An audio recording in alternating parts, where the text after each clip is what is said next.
Hello, नमस्कार and जय Hind everyone. आप सबों का इस चैनल पर बहुत बहुत स्वागत है। दोस्तों, हैप्पी न्यू ईयर आप सभी को। अरे नहीं, ये हैप्पी न्यू ईयर हमारा न्यू ईयर नहीं है। हमारा न्यू ईयर तो अभी आने में समय है। लोगों के मन में बहुत सारी इस तरह की अवधारणाएं हैं अलग अलग कैलेंडर्स को लेके। कौन सा कैलेंडर अपना है, कौन सा कैलेंडर अपना नहीं है, किस कैलेंडर को हम माने, 1 जनवरी को न्यू ईयर क्यों इतने धूमधाम से सेलिब्रेट किया जाता है।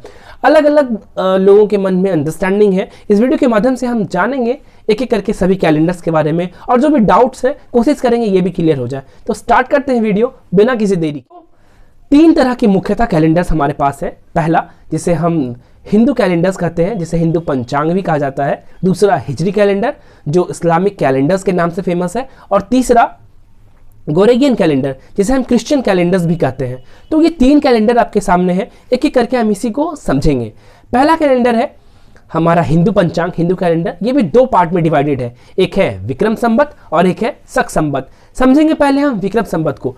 विक्रम संवत कैलेंडर का जो उदय है, जिससे एस्टैब्लिशमेंट है, इसे उज्जैन के राजा विक्रमादित्य ने ईसा मसीह के जन्म के 57 वर्ष पूर्व ही इसे किया था।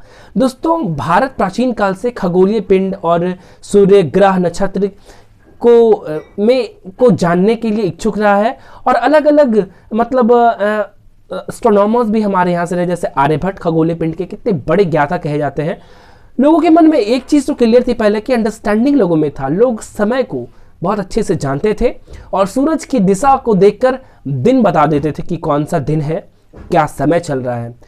हमारे जो हिंदू टेम्पल्स हैं और आर्किटेक्ट हैं, उनको ध्यान से देखें तो उसमें भी कई जगह ये जिक्र है। जैसे कि सन टेम्पल से हमें पता चलता है कितना बजकर कितना मिनट हो एग्जैक्ट। बहुत सारे ऐसे वॉच है जो एग्जैक्ट टाइम बताते हैं।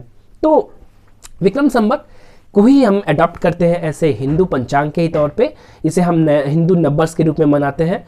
तो चूंकि ये ईसा मसीह के जन्म के 57 साल पहले हो गया था, तो यानी हम अभी जो चल रहा है उससे हम 57 वर्ष आगे हैं।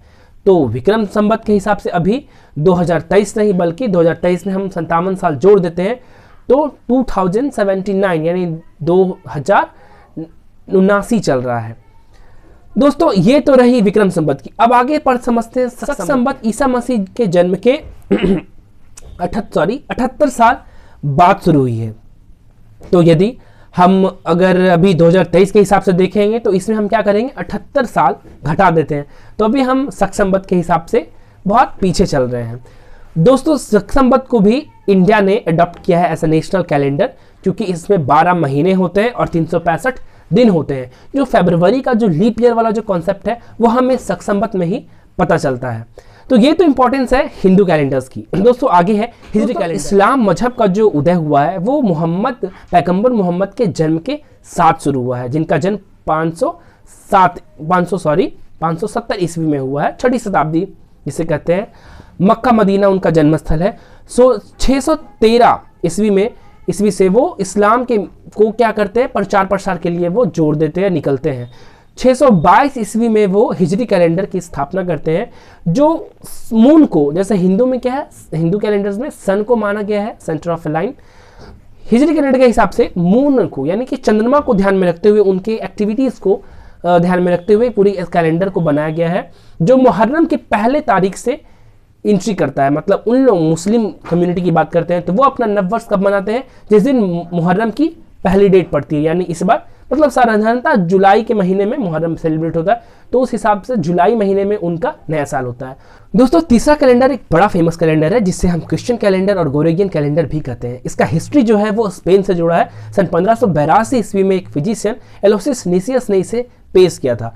दोस्तों, बाकी कैलेंडर्स की तुलना में ये कैलेंडर्स थोड़ा ग्लोबली एक्सेप्टेड है, बस इसीलिए ये पॉपुलर है, क्योंकि ये बहुत बाद में आया।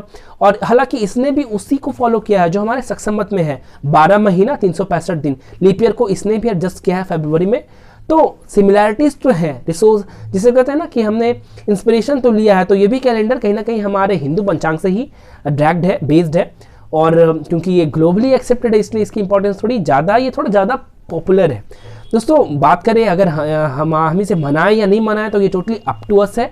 इसमें कोई रिस्ट्रिक्शन नहीं है, कोई बाउंडेशन नहीं है, तो ये हमारे ऊपर है कि हम इसे मनाएं। अगर हम इसको मनाते हैं, मनाना क्या मतलब, अगर इसी के सहारे हम किसी से बात कर रहे हैं तो क्या जाता है, कोई खराबी नहीं है। लेकिन हाँ, नए वर्ष हिंदू नववर्ष की बात करें तो वो हमारा जो नववर्ष है, जो भारत का नववर्ष है, जो आर्यवर्त का नववर्ष है, जो अखंड भारत का नववर्ष है, वो 22 मार्च 2023 को शुरू हो रहा है, विक्रम संवत, जो हमारे हिंदू पंचांग पे बेस्ड है। तो दोस्तों उम्मीद करता हूँ ये वीडियो आपको अच्छा लगा होगा। अगर अच्छा लगा तो जरूर अपने चाहने वालों के साथ शेयर करें, सब्सक्राइब करें, सपोर्ट करें और बने रहें, अपना प्यार दिखाते रहें। नमस्कार एंड फिर से एक बार सभी को जय हिंद।